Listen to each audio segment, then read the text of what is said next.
namin si Hamlet. Mabuti, papuntahin niyo siya sa hardin. Ako'y nandun lamang. Susunod.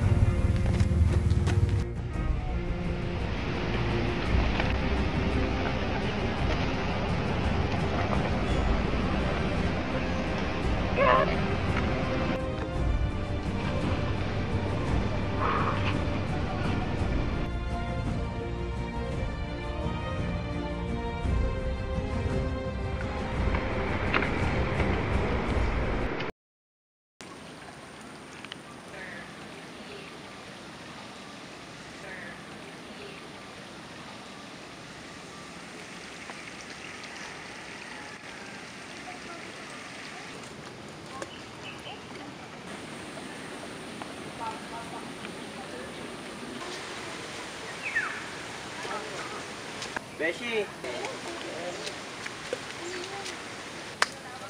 Kamusta, Hamlet? Kaya tagal na natin hindi nagkita. Ayos lang naman. Ngunit patay na ang dating hari. At ang Reyna naman ay bago ng asawa na siyang hari. Ha? Paano nangyari yun? Mahabang kwento. Sa ngayon, wala muna akong matitirahan. Tumakas kasi ako sa harian. Ba't ikaw ang prinsipe ang aalis sa sarili mong kaharian? Si Polonius. Si Polonius ang taksil. Napatay ko na siya. Kung taksil naman pala siya, ay wala na tayong dapat alalahanin pa.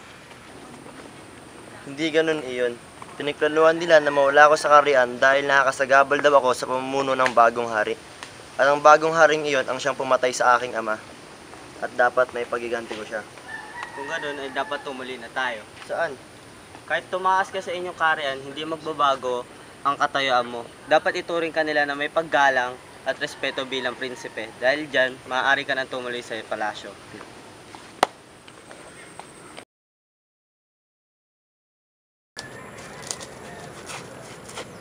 Anong nangyari sa kanya? Sandali lang, nagmamakawa ko, mahal ko si Ophelia. Di mo siya maaaring lapitan! Dali niya sa kulungan! Kataon na natin maganda. Napakahina ng depensa nila. Paniguradong mananalo tayo dito, Otelio.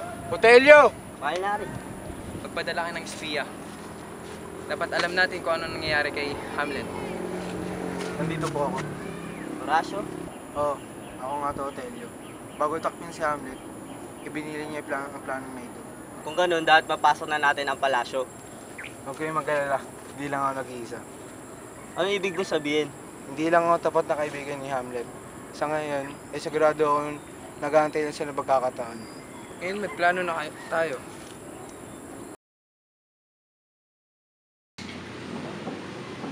Oh, gising ka na pala, Hamlet. Ano nangyari sa inyo? Ayos lang po ba kayo? Oh, ayos lang ako. Dahil dyan, merong utang ng loob sa iyo ang kaharian. Lalo't na iniligtas mo ang hari. Dahil dyan, lahat ng gusto mo ay susundin namin, wag nga lang ang aking katungkulan. Nais ko po sanang bawiin ang kaharian ng aking ama at patayin ang mga nagtaksil sa kanya. Kaso maraming madadami ng mga tao.